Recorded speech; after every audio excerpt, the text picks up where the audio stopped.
আসসালামু আলাইকুম, সবাই কেমন আছেন? আপনাদের দোয়া আমি অনেক ভালো আছি।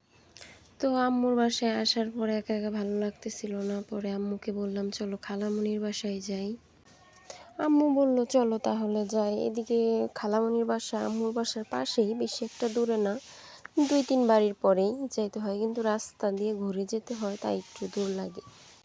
তারপর চলে গেলাম। আজকে কিন্তু প্রচুর গরম পড়ছে, বলার মতো না। তো উনি আগে আগে যাচ্ছিল, আম্মু তার পিছে। দেখেন না, ছাগল দেখে কীরকম করতেছে। আসলে বাচ্চারা পশু পাখি যে কোনো জিনিস দেখে অনেক খুশি হয়, তাই না? জানি না কার বাচ্চা কেমন, তবে আমার ছেলেটা বিড়াল, কুকুর, ছাগল এগুলো দেখলে অনেক খুশি হয়, যেখানেই দেখুক। ওই দেখেন, এই যে আরেকটা দেখতে পাইছে, অনেক খুশি হয়েছে। ওইটা ধরতে পারে নাই তো কি, আরেকটা তো সামনে আছে। দেখতে দেখতে এসে পড়ছি খালামণির বাসার কাছেই।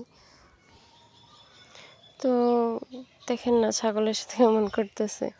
তারপরে খালামণি তো বাসায় নাই, বাসা তালা মারা, ফোন দিয়ে তো আসি নাই। তো আম্মু কল দিল। তো খালামণি বলল আমি পাশের বাসায় আছি, দাঁড়া ওইখানে আসতেছি। তো তারপরে আমরা একটু এগিয়ে গেলাম এদিকে। তো বাবু খালামণির কোলে উঠে পরে অনেক খুশি হয়েছে। পরে বাড়িতে এসে পড়লাম। এদিকে আমি খুঁজতেছি গাছে একটা পেয়ারা পাওয়া যায় কি না। অনেক মিষ্টি, জানেন এই গাছের পেয়ারাগুলা, ভিতরে লাল বের হয়, প্রচুর মিষ্টি। তো একটাও পাইলাম না।